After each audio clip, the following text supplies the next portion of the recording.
Bien, compañeros, buenos días para todos y cada uno de ustedes, aquellos que nos acompañan, se conectan. Estamos desde la oficina de la Asociación Misional Centro Sur, aquí en Caracas, compartiendo con los pastores que forman parte de esta asociación. Con nosotros nos acompaña el doctor Nelson Castillo, nuestro tutor, profesor allí de la materia de migratoría, al cual le agradecemos su presencia esta mañana. Y a cada uno de los compañeros, pues también le agradecemos que puedan compartir con nosotros esta ponencia, que esperamos que sea de gran crecimiento, tanto profesional como también laboral. ¿Está bien? La conferencia como tal, que vamos a compartir tanto el pastor Edgardo como este servidor, se titula Competencias comunicacionales para la edificación en el perfil del liderazgo teológico. Esto tiene que ver con el desarrollo de usted como pastor en cuanto a su perfil para trabajar acertadamente con las iglesias. Yo voy a trabajar en esta parte, lo que tiene que ver con una visión aproximada de la formación del ser, desde una perspectiva ontológica de la teología. Ahorita vamos a ir desglosando esos términos para ir entendiendo. Como primero vamos a sentar un principio, que a veces no es del todo entendido para nosotros como pastores, ¿no? Y tiene que ver con el hecho de que algunas veces nosotros somos gerentes, gerenciamos en la iglesia, administramos en la iglesia, tenemos que ser orientadores en la iglesia, pero por encima de todo lo que nosotros somos educadores. Alguien puede decir, a mí no me gusta mucho el área de educación, yo no me siento profesor, pero si usted se siente o no se siente, es como el evangelismo. Todos los pastores somos evangelistas. Esa es la tarea, evangelizar. Y en esa acción de evangelizar y en esa acción de pastorear, todos somos maestros, somos educadores, porque al fin y al cabo estamos educando para la eternidad de algunas estrategias que utiliza el sistema educativo, como lo es la filosofía de la educación. Cuando usted como pastor está trabajando, ya sea de capellán o de profesor de Biblia o de pastor de distrito, usted está formando en la persona el ser. Ya sea una persona que es no creyente y usted quiere formarla como un discípulo, o el discípulo que ya es creyente y usted quiere formarlo como un apóstol que vaya y ayude. Se llama población que necesita ser discipulada. ¿Quién enseña? Pues usted como pastor se entiende que es un educador. Además de eso, ¿cómo se enseña? Nosotros en nuestras iglesias educamos una formación no escolarizada. Obviamente no tenemos un plantel, no tenemos una estructura académica, pero no por eso no somos educadores. Antes más bien abarcamos un abanico muy amplio, porque van desde los niños hasta los adultos, hombres y mujeres, que bien pudiera ir a estudiar porque tiene para contar sus estudios, o bien pudiera ser que tenga una población que no tiene para ir a estudiar. Y aún así, usted en la iglesia lo está educando, usted le está enseñando.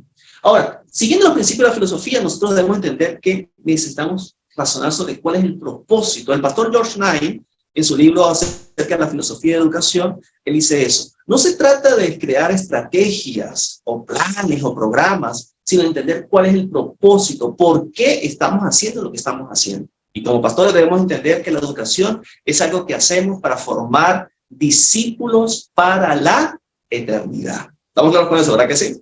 Ahora bien, hay un caballero llamado Rafael Echeverría que él propone un paradigma basado en el lenguaje. Por ejemplo, él nos dice, ¿qué es lo que nos diferencia a los seres humanos de los animales? Tradicionalmente se ha entendido que lo que nos diferencia es el hecho que podemos razonar, podemos pensar. Pero él propone que más allá del hecho de poder razonar, de poder pensar, está el hecho de que nosotros podemos comunicarnos con un lenguaje que viene a formar el ser. En este punto, el lenguaje es por sobre todo lo que hace de los seres humanos el tipo particular de seres que llegamos a ser.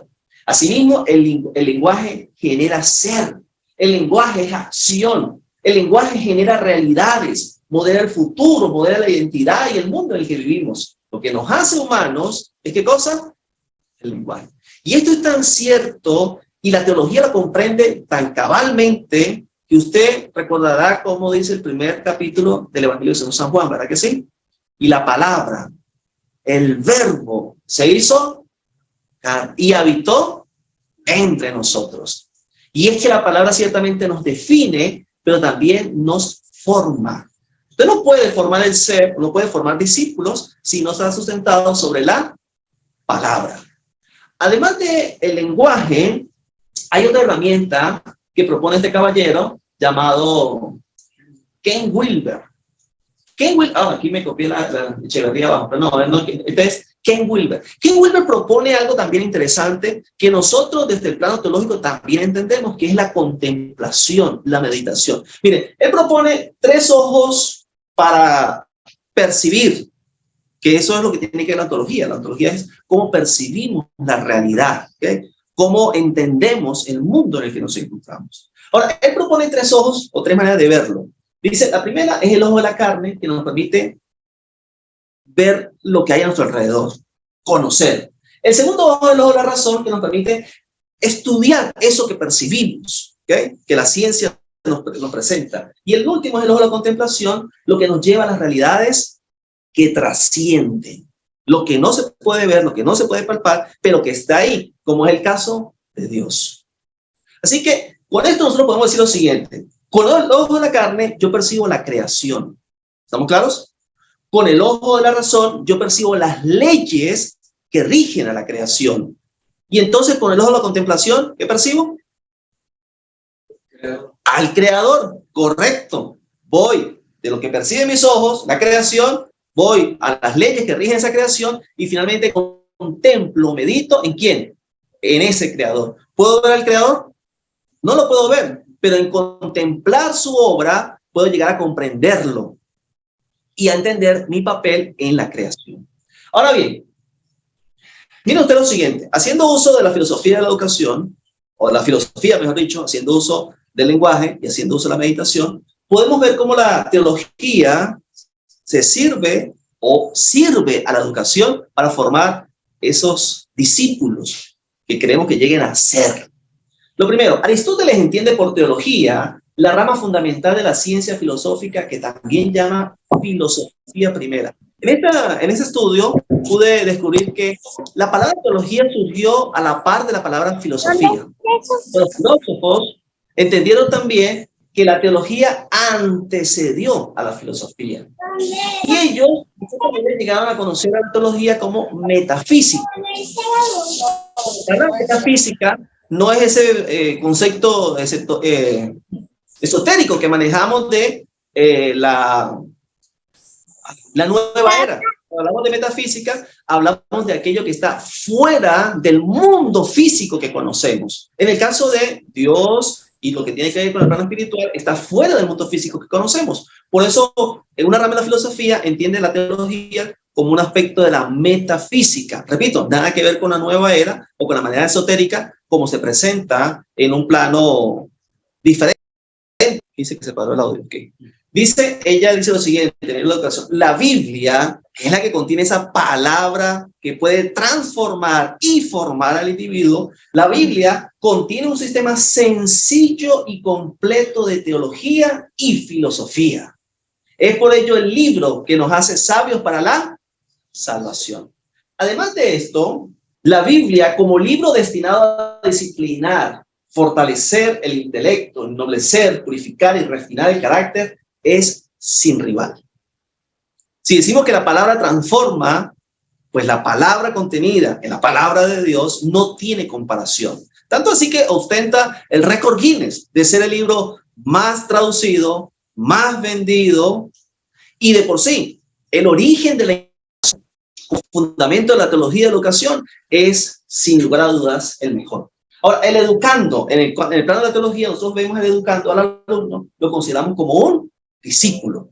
Cuando lo consideramos como un discípulo, no solamente un aprendiz que meramente va a aprender doctrinas o creencias, sino que es un discípulo que va a llegar a ser imitador de su maestro. Y recuerden, nosotros los pastores somos, sin lugar a dudas, educadores, porque seguimos el ejemplo del divino maestro Cristo Jesús. Compañeros, por medio de la teología, el ojo de la carne ve la creación, el ojo de la razón estudia las leyes de la creación y el ojo de la contemplación admira al Creador. Y finalmente, la teología, como más que una corriente filosófica, doctrinal, institucional, hace uso de la educación y se presta como medio para impulsar una enseñanza holística, integral, que brinde aprendizaje al individuo allí donde se encuentra. Si va o no va a la escuela, porque puede o no puede, y hablaremos ahorita, brindando una liberación no solo de la ignorancia o el desconocimiento, sino de toda superstición, misticismo, opresión y duda, permitiendo entonces que la esperanza, el gozo y la motivación impulsen al individuo en la búsqueda y persecución de una mejor calidad de vida. Compañeros, con este estudio persigo un doble objetivo, y es que nosotros como pastores entendamos nuestro papel como educadores. Y a la misma vez es colocar un fundamento para seguir estudiando, doctor Nelson, este fascinante mundo en el que la teología quizás es vista como algo ya del pasado, quizás no trascendente, pero sigue siendo importante aún en la formación del ser en todas sus esferas. Y nosotros los pastores, repito, aunque no tengamos una escuela, aunque no tengamos una institución educativa en nuestras iglesias, nuestra iglesia es una aula de clase. Así que vayan ustedes educando a sus feligreses, educando a las comunidades, teniendo como norte la preparación para la vida eterna. Que Dios les bendiga. Gracias. Gracias, Pedro Villamarín, por la presentación de esta mañana. Sin duda alguna es de gran importancia de lo que él ha transmitido esta mañana. Él ha hablado del ser, yo tengo que hablar del hacer, que es algo bien interesante, porque voy a hablar de las competencias. Entonces vamos a concentrarnos en esa palabra hacer, con palabras, ¿sí? Desde una comprensión del lenguaje, para poder nosotros manejar la información de cómo podemos hacerlo. Entonces vamos a hacerlo con 8 hábitos y saberes. Es decir, para la competencia comunicativa importante. Y me vi la tarea de cuando estaba investigando sobre esto, encontré esta cita de este pensamiento religioso. Y fíjense lo que dice. Conocer a los demás es conocimiento. Conocerse a sí mismo es sabiduría. Manejar a los demás requiere habilidad. Manejarse a uno mismo exige fuerza interior. El mismo autor considera que hay 3 pilares del liderazgo, que son los que permiten que un líder se ponga al frente. Y una vez al frente se mantenga ahí. Estos 3 son los siguientes. La autoridad, formal o por tu posición, según lo que te coloques. El conocimiento, lo que sabes. Y el ejemplo, tus acciones que hacen que otros quieran ser. Reflexión y que queda muy bien en el contexto de lo que. Así que, si este pensamiento nosotros lo hacemos nuestro, tiene mucha verdad esto, lo compartimos con el compañero Misael y hablamos sobre esto, tiene un poder extraordinario, porque la autoridad, tú la tienes con tu posición, te dieron una responsabilidad, eres el jefe, tienes la posición, pero de forma formal, tienes que tener autoridad también, porque en el momento que te quiten la autoridad, ya no eres jefe. ¿Cómo queda ante la gente? Pierdes la autoridad porque le quitaron la posición. Importante saber eso, tu autoridad en qué se delega. Tu conocimiento es lo que tú sabes. Pero la que a mí me llama más la atención es el ejemplo. Porque tus acciones hacen que otros quieran ser como tú. Y entonces, ¿qué estoy haciendo yo para saber si la gente quiere invitarme a mí? Y ese es un desafío que nosotros tenemos que hacer. Entonces, hablemos de algunas competencias de funcionamiento. Una de ellas, según Joseph O'Connor, él dice lo siguiente: optimismo. ¿Y qué es optimismo? Es ser positivo. Hay mucha gente negativa en el mundo. Vamos a hacer algo y la persona automáticamente dice, no creo que va a salir bien. No tiene optimismo, no es positivo. Pero nosotros necesitamos, entre las competencias para una buena comunicación, en un perfil de liderazgo, para que nosotros podamos comunicar bien, lo primero que tenemos que ser positivo. Tenemos que tener optimismo.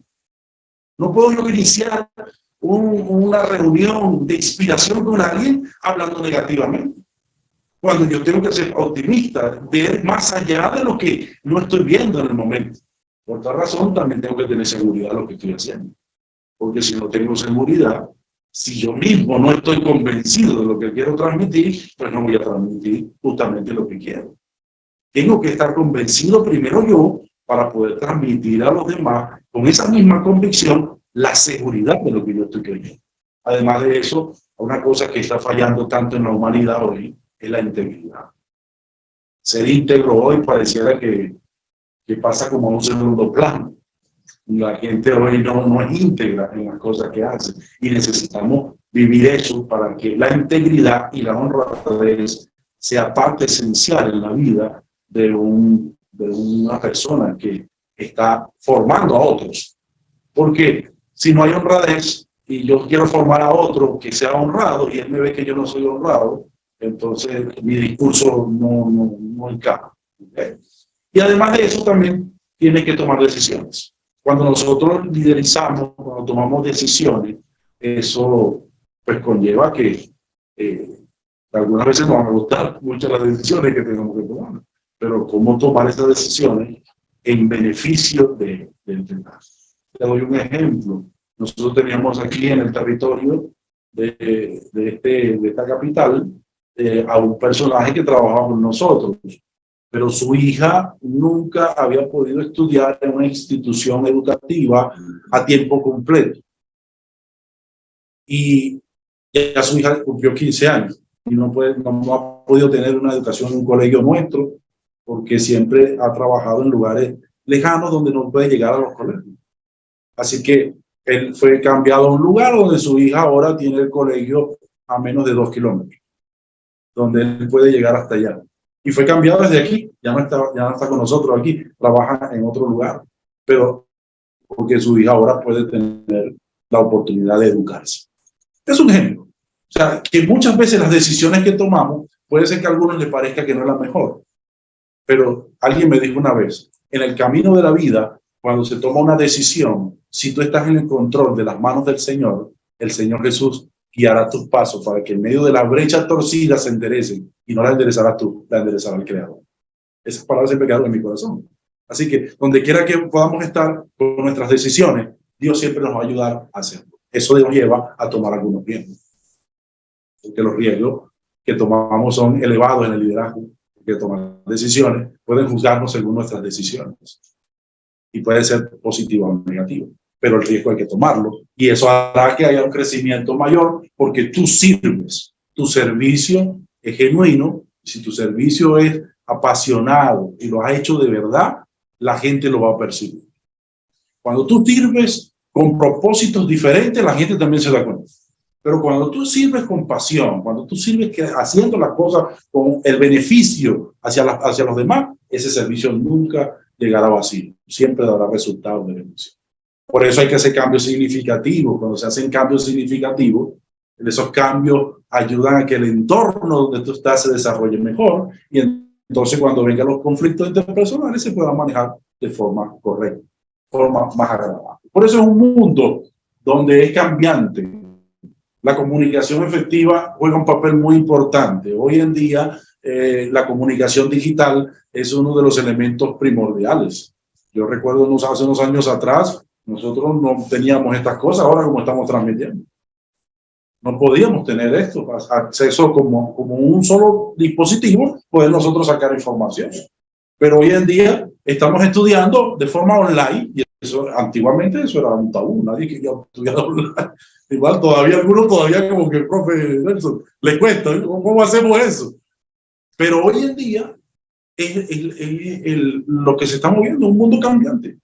Y si nosotros no aprovechamos las oportunidades de estas comunicaciones digitales que se están dando ahora, pues nos quedaremos en el pasado. No podremos seguir creciendo. Y eso nos lleva a ser empáticos, tener empatía. ¿Cómo yo puedo sentirme? ¿Cómo te sientes tú? ¿Cómo te sientes tú? Yo sentir lo que tú sientes. Si tú tienes un problema que estás pasando en estos momentos, yo siento el dolor que tú sientes.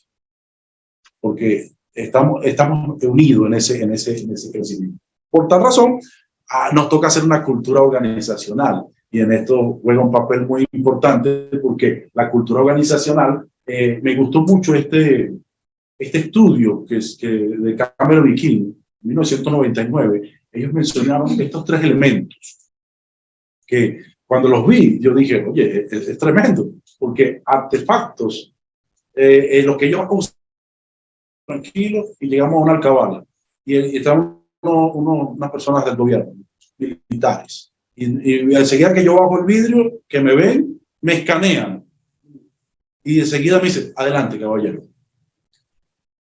Pero hice la prueba, me coloqué una franela con una gorra, ¿okay? Y fui diferente, me quité los lentes, me puse otra cosa, otros lentes diferentes, y enseguida que bajé el vidrio me dijeron a la derecha. Y me olvidé el documento, y cuando le dije que era pastor de la iglesia adventista, me dijeron, ¿usted es pastor? ¿Por qué? Porque como vistes, transmites una información. Entonces, ellos dicen los valores propugnados, y me busqué esa palabra propugnado. ¿Qué significa esa palabra? Entonces encontré algo interesante. Dice que es la forma como tú defiendes tus valores, como tú defiendes lo que crees. Tus valores son únicos y yo los defiendo. Por tal razón, me uno a ellos. Y entonces las creencias y valores básicos son importantes para el crecimiento de cada uno de ellos. También estos personajes, en una revista maravillosa, ellos mencionaron lo siguiente: la comunicación tiene que ser fiable, tiene que ser eficiente. Y me gustó esa palabra que dice, la comunicación tiene que ser bidireccionalidad, una bidireccionalidad. ¿Qué es eso? Es que puede tener dos sentidos, pero está centrada hacia dónde va. Se va a cumplir el objetivo. Y esto nos debe a nosotros animar entonces a hacer algo que nosotros tal vez lo hemos escuchado muchas veces, un feedback, una retroalimentación. Cedeño y Moya, ellos comentaron sobre esto. Ellos dicen que el feedback es una retroalimentación. ¿Y qué es una retroalimentación? Ellos dicen hay 4 formas de hacerlo. Hay muchas más, pero quise que estas 4 fueran como más centradas hoy. Una de ellas debe ser continuo. O sea, no puede ser un feedback hoy y mañana no. Tiene que ser, siempre hacer un feedback. Además debe ser formal. ¿Okay? No lo haga así, sin un orden. Debe ser bien organizado. ¿Sí? Fuera de eso, tiene que ser positivo el feedback. Pero me llamó la atención porque encontré la expresión también negativo. Entonces, cuando uno escucha la expresión negativa, uno dice, no, pero es que es negativo, no me gusta. Pero encontré un comentario extraordinario que habla de la expresión negativa, que dice que lo negativo también es positivo. Porque cuando te dicen algo negativo, tú de eso negativo tienes que sacar algo que te haga crecer. Te doy un ejemplo. Usted sabe combinar la ropa. Sería apropiado que usted se aprenda a combinar. Algunos podrían verlo como negativo, pero si usted ha entendido que en el feedback a usted le están diciendo algo, le están transmitiendo una información, quiere decir que deberías aprender a combinarte mejor. Combínate, vive mejor tu situación y seguramente será de mayor bendición para los demás. Entonces, si nosotros entendemos esto, yo puedo ver entonces este pensamiento de Charles Darwin y Alfred Ruth.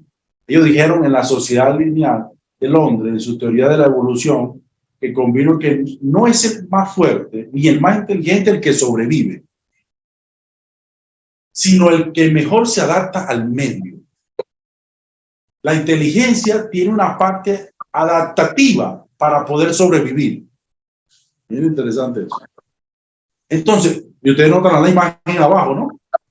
Vean que al parecer la grama está tratando de sobrevivir en medio de un desierto, pero va avanzando, no se detiene. Ella va avanzando porque el objetivo es lograr alcanzar la superación, librarse en medio de todo esto.